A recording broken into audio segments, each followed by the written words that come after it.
What's going on? I finally have my DCS rig set up. So today we're talking about SimFab, we're talking about WinWing, my initial foray into DCS and my impressions. Before we do that, shout out to Rob over at Authentic Media. He got me into DCS and got all this set up rolling my way. So check out Authentic Media. I got them linked down below. They have some great content. I've recorded some podcasts for them.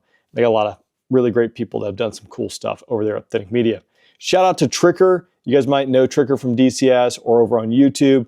Tricker helped me get all this set up and put together. We had some comedy, just like for me, taxiing the plane would even be a challenge compared to, I guess, what I was used to in the Viper, but my setup was just all wrong, and Tricker helped me fix everything because, you know, getting DCS rolling can be kind of challenging. So as I'm new to this, if you got tips and tricks, feel free to drop those down in the comments below because I know there's a lot of you, a ton more experience than I do, to say the least here. Also, like to thank Baltic Dragon. He really, I guess, was my first foray into DCS because we built the Gambler campaign together. He built it over the last couple of years. I advise him. It's based off my squadron's last deployment, the kickoff to Operation Inherent Resolve back in 2014. So if you want to combine DCS with something that actually happened in reality, those are the missions that me and my friends flew, as well as a couple other key missions in OIR that BD put together and brought it to DCS. So that's one of the first things I'll be doing here shortly. So check out the Gambler campaign and Baltic Dragon there. So let's get talking about my setup. SimFab was kind enough to send me this rig. First impressions out the gate, this stuff is really well built. And it starts for me with like the tools and the packaging that when it shows up, you know, when you put together most stuff that comes together from the store, you get some flimsy little wrench, some little screwdrivers. Like for me, I'm a tool guy, so those immediately go in the trash. I just use my own stuff. In this case, however, I used all of SimFab's tools because they actually send you real tools, such as these wrenches here. And I really appreciate that. And I think it speaks to the overall quality, right? The devil's in the details. And when you start with the basics and get those right, it just carries through with everything else. Now, again, I'm new to DCS. I realize the variety, the complexity of how you build your rigs can vary wildly. The nice thing about SimFab is they have US-based operations for fabrication, R&D, customer support, so you actually can reach out and talk to someone. But if you're one of those people that needs something that's not necessarily a cookie cutter solution, you might want to look to SimFab because, again, they have that in their repertoire to bring in a lot of variety to, again, just how complex these things can be. So check out SimFab. Now, when it comes to the setup, this took me about 5 hours total if I was going start to finish. Now, I didn't go start to finish because I had little ones interrupting me and trips and things like that.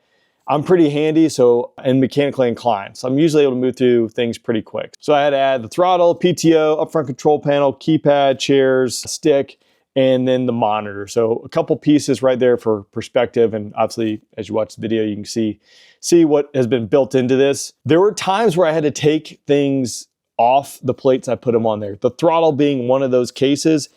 Now the instructions I think are good. They're in color and it's thick paper. Like again, just the attention to detail and that stuff, I really appreciate. I treat probably a lot of it is I'm new to this and don't necessarily know all the terminology. So if you're one of those people who's been in DCS for quite a while, you might have just gotten the throttle in the correct placement. For instance, I put it on the plate and it turns out it's 90 degrees off, so I had to unscrew it, reattach it, etc. There are some small nuts and bolts, like for instance on the upfront control panel, you do have to hold some small bolts in place, which again, that's being pretty nitpicky, but it's just something to be aware of. Again, there is some some finesse and some detail in there that requires fine motor skills to make it all happen. But again, I didn't throw anything against the wall out of frustration, which is a pretty good sign when it comes to building this.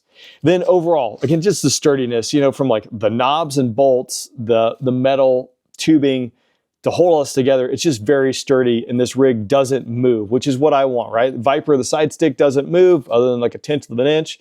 So when you're pulling 9Gs, I don't want the whole rig moving as well. So this thing, again, is really well built. Ergonomic, it's also really comfortable. Now, if I had to pick this seat versus a Viper seat for 8 hours flying in combat, I'm probably gonna pick this seat.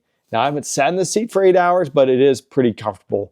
So overall, I'm really happy with SimFab. I'm looking to get some reps in this, but the build quality from the get-go is really great. If you're not mechanically inclined, you might need to allocate some more time when it comes to the build. But again, the fact that they have the US-based operations, if you have a question, you can reach out and actually get a response that's pretty awesome in my opinion. For my HOTAS, I'm using all WinWing gear, and it's really cool and very realistic. Now, it is a hybrid blend of a Viper and I believe a Hornet. I'm just going because, you know, the Viper doesn't have a wing fold, but in this case, you know, my throttle quadrant, PTO, they have that, as well as I have, you know, a legitimate hook down switch, which, you know, that's an emergency item in the F-16. So kind of a blend there, but it's everything you need and pretty cool. Again, when it comes to setting all this up, there are a lot of moving pieces, and a guy like Tricker with his videos and his point outs, really helpful to pair all the appropriate switches to what they need to be doing inside DCS. So I'd be curious to get your thoughts. Again, if you got point outs, tips, tricks, drop those in the comments down below. If there's something you want to see, let me know.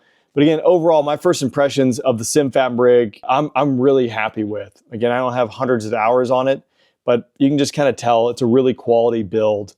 And it takes this to the next level. So if you're able to venture into DCS and you really like it, obviously I play DCS on a desktop, literally my gear on the desktop, which I'm sure a lot of you do, or something similar to it. It's nice to have everything in its appropriate spot that doesn't move when it should move.